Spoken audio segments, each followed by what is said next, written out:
Hello everyone, my name is Chandan Singh and I am an English trainer. Guys, किसी viewer ने पूछा था कि सर ये एंटाइटल्ड टू का इस्तेमाल हम कहाँ पर करते हैं, तो आइए देखते हैं entitled to. Guys, entitled to को अगर बहुत ध्यान से देखिए तो इसका मतलब होता है कि कानूनी रूप से किसी को आप हकदार बना देते हो, उसे एक हक दे देते हो। मतलब या तो लीगली वो बिल्कुल ऑथराइज्ड हो, या किसी कंपनी के रूल रेगुलेशन के हिसाब से कुछ ऐसा नियम बनाया गया हो, ऐसी कोई पॉलिसी बनाई गई हो कि हाँ भाई हमने इसको फलाना फलाने लोगों को ऐसा हक दे दिया है। यानी कि वो जो लोग हैं वो एंटाइटल्ड हैं उस चीज़ के, उस फैसिलिटी के, उस चीज़ के, उस एडवांटेज के, उस जो भी बेनिफिट होगा उसके वो एंटाइटल्ड है। यानी कि उनको वो हक मिल गया है उसे यूज़ करने का। यानी कि हैविंग द राइट और परमिशन, यानी कि उन्हें एक राइट है, हक है, उन्हें परमिशन है क्या करने का, टू डू समथिंग, कुछ करने का या किसी चीज का उन्हें हक है। तो सेंटेंसेस देखते हैं कैसे होंगे।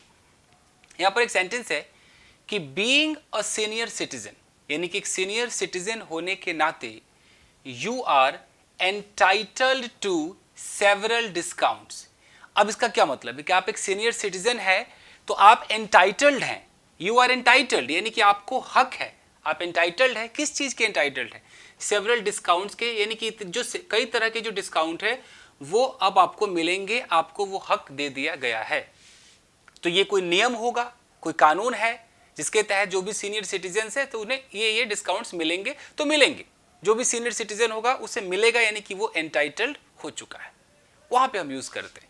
यानी कि जब आप रूल देखेंगे तो सब्जेक्ट है, और अगर प्रेजेंट में बोलना है तो is are am of course लगाएंगे। पास्ट में बोलना है कि पहले कोई एंटाइटल्ड था अब नहीं है तो वाज वर लगा दीजिए। फिर आप एंटाइटल्ड टू लगाइए, या तो वर्ब की फर्स्ट फॉर्म ऑब्जेक्ट, कोई एक्शन दिखाना है तो वर्ब की फर्स्ट फॉर्म, और नहीं तो कोई नाउन दिखाइए, कोई नाउन फ्रेज दिखा दीजिए। नाउन का मतलब है कोई एक पर्टिकुलर नाम, या दो छोटे छोटे ऐसे टुकड़े थोड़े बड़े हो तो नाउन फ्रेज बन जाते हैं। तो ये सब आप दिखा सकते हैं। जैसे जो आप सेवरल डिस्काउंट देख रहे हैं ये आपका क्या है, नाउन फ्रेज है ये।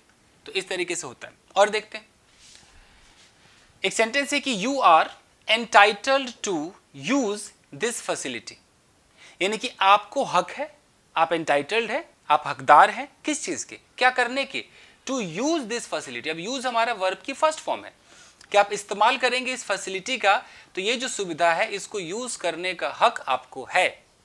तो ये हक तभी होगा जब कोई पॉलिसी हो, कोई रूल, नियम, कायदा, कानून हो तब। ये नहीं कि आपने ऐसे कोई हक दे दिया किसी को, इसीलिए इसको लीगली माना गया है। तो ये ऐसे आपको न्यूज़पेपर वगैरह में मिलेगा तो लीगली यूज होता है। एक और देखते हैं, they are entitled to a tax rebate, यानी कि रिबेट का मतलब है छूट, यानी कि टैक्स में छूट का उन लोगों को एंटाइटल्ड है, उन्हें हक है।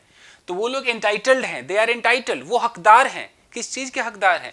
टैक्स रिबेट में, टैक्स में छूट के वो हकदार है। एक और देखिए, employees are entitled to safe working environment. अब जितने भी एम्प्लॉइज है जो काम करते हैं वो, उनको हक है किस चीज का? बहुत ही सेफ वर्किंग एनवायरनमेंट की। जो वर्किंग एनवायरनमेंट है वो बहुत ही सेफ होना चाहिए, उसका उनको हक है। यह है। एक और देखिए, all passengers are entitled to 2 lakh rupees insurance cover, यानी कि जितने भी पैसेंजर्स हैं उनको हक है, वो हकदार हो चुके हैं 2 लाख रुपए के इंश्योरेंस कवर का, वो हकदार है। तो ये होता है एंटाइटल्ड टू। एंटाइटल का मतलब टाइटल देना भी होता है, बट आपको अधिकतर इस रूप में मिलेगा, एंटाइटल्ड टू। तो आई होप कि जिन्होंने पूछा था वो समझ गए होंगे कि क्या है एंटाइटल्ड टू। तो आज के लिए बस इतना ही दोस्तों, मिलते हैं अगले वीडियो में। Till then take care, keep practicing and have fun. अगर आप चाहें तो इसका एक स्क्रीनशॉट ले सकते हैं फ्रेंड्स। Thank you guys.